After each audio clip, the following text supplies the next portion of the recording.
السلام عليكم ورحمة الله وبركاته. قبل أي حاجة بطلب منكم إن شاء الله إن تصلوا على النبي صلى الله عليه وسلم. طبعا هنتكلم على ماتش الأهلي وبيراميدز. طبعا اللي احنا شفناه من الأهلي ده مش الأهلي، دي مش لعيبة الأهلي، دي مش رجالة الأهلي. طبعا الأهلي طبعا تايه يا ولاد الحلال. طبعا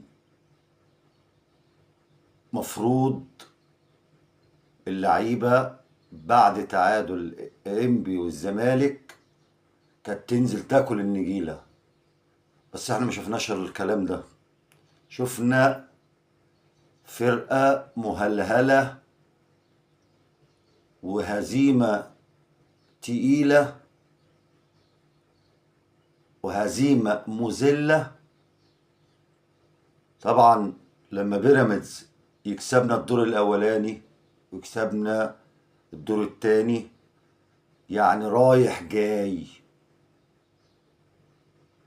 الأهلي مجاش، الأهلي سيء جدا جدا جدا.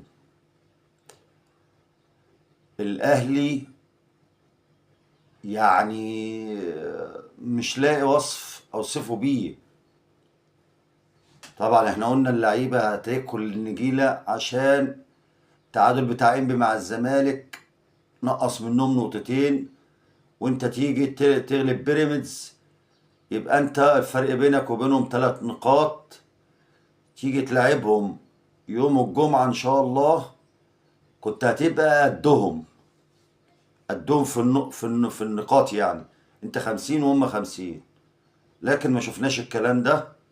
اللعيبة ما جاتش الماتش.